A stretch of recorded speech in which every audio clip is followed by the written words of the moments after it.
अगर आप solar system लगाने के मूड में हैं, सोलर सिस्टम खरीदना के सोच रहे हैं, ऑफ ग्रिड हो, ऑन ग्रिड हो या हाइब्रिड हो, तो ये 6 पॉइंट बताऊंगा आपको। इन 6 पॉइंट को दिमाग में रखना, वरना आपका सारा का सारा पैसा वेस्ट होने वाला है। वीडियो थोड़ी सी लंबी हो सकती है, लेकिन आपको वैल्यू मिलेगी सुनने के बाद। तो बिना स्किप करे पूरी वीडियो ध्यान से सुनना, और इस तरह की वीडियो हम लाते रहते हैं अपने चैनल पे, तो उसके लिए आप हमारे चैनल को सब्सक्राइब कर लीजिए। सबसे पहला पॉइंट है साइट का सर्वे।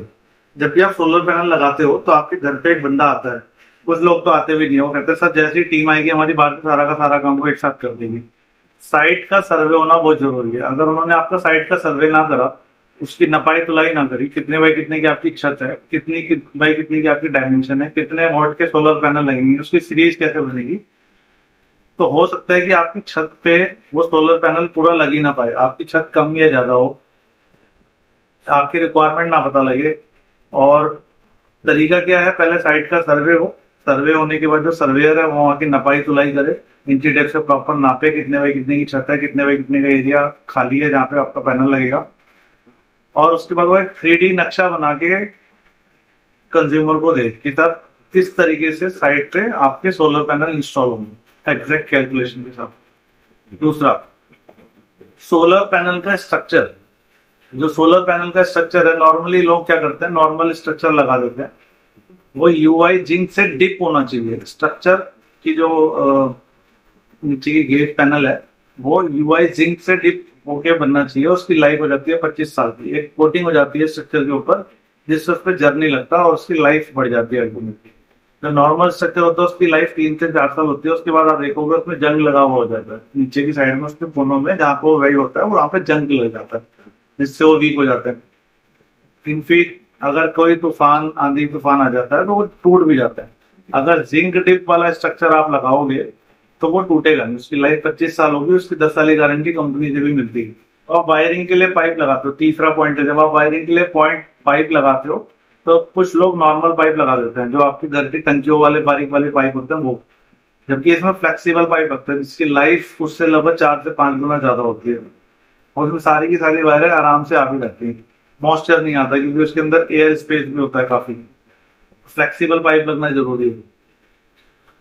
चौथा, जब भी आप कोई पैनल प्लांट लगाते हो तो आप सेल्फ परचेज के चक्कर में, थोड़ा सा हल्का सी आप कंजूसी के चक्कर में सारी चीजें अलग अलग खरीदते हो। जबकि होना क्या चाहिए, पूरा पूरा प्लांट एक ही डीलर से लगवाना चाहिए, जिससे बाद में ये ना बोल सके कि सर इन्वर्टर का फॉल्ट नहीं आपके पैनल का फॉल्ट है, पैनल का फॉल्ट नहीं आपके इन्वर्टर बैटरी का फॉल्ट है। तो आपको घुमा ना सके एटलीस्ट। अगर एक ही डीलर आपका पूरा काम करके जा रहा है तो सारी की सारी सर्विस वो खुद ही दे देगा आपकी साइड पे। पांचवा पॉइंट नंबर 5, जब आप वायर इस्तेमाल करते हो तो कोई भी लोकल वायर इस्तेमाल मत करो, इसमें एमरोल्ड वायर ही इस्तेमाल करो जो फुल्ली कवर्ड होती है, 100% कॉपर में होती है और लॉन्ग लास्टिंग होती है, उसकी गेज अच्छी होता है। समझ लो। पॉइंट नंबर 6, जब भी आप इसकी अर्थिंग करते हो तो कुछ लोग 1 या 2 अर्थिंग से काम चला देते हैं, हालांकि सोलर पैनल में 3 अर्थिंग वाला ही कनेक्शन सक्सेसफुल होता है। 3 अर्थिंग से फायदा क्या होता है, जब कभी बिजली कड़कती है पड़ती है यानी कि बिजली गिरती है तो 3 अर्थिंग वाला कनेक्शन उस बिजली को एब्जॉर्ब कर लेता है, आपके सोलर पैनल पे उसको कोई इफेक्ट नहीं आता। पॉइंट नंबर 7, सिर्फ उसी डीलर से या कंपनी से आप पैनल लो जो आपकी सर्विसिंग एटलीस्ट शुरू के 1 साल की आपकी फ्री करके दे। जब पैनल होता है तो उसके ऊपर डस्ट जमा हो जाती है और डस्ट की आपको पाइप से सफाई करनी होती है, जिसका पानी सर्किट पे ना जाए, वायर पे ना जाए।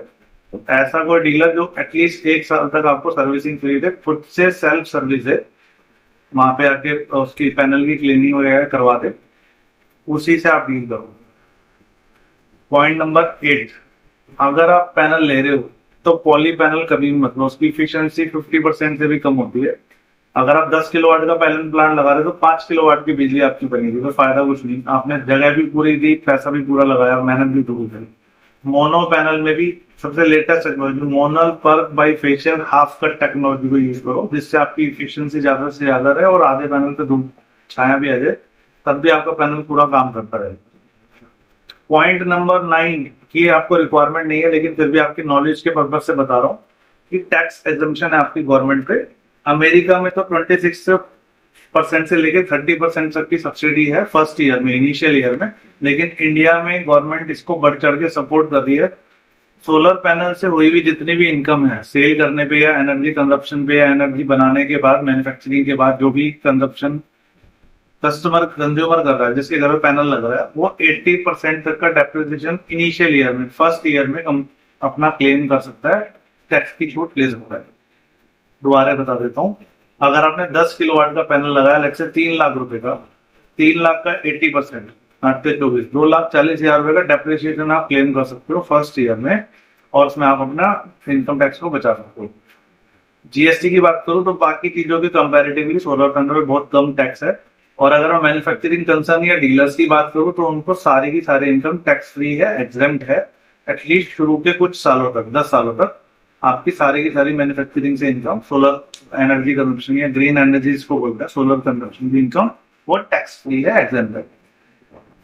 और जितना ज्यादा से ज्यादा सोलर पैनल आपको चाहिए आप हमसे पता कर सकते हैं। We are wholesaler in India, हर तरह का पैनल प्लांट और टाइप्स में हम डील करते हैं। सहारनपुर से मैं ऑपरेट कर रहा हूँ और पैन इंडिया काम कर रहे हैं। इंस्टॉलेशन भी अवेलेबल है और आप सिर्फ पैनल लेके अपने आप से इंस्टॉल करवा सकते हैं। Thank you very much. Channel को सब्सक्राइब कर लीजिएगा, इससे आपको सेम नोटिफिकेशन वगैरह मिलती है।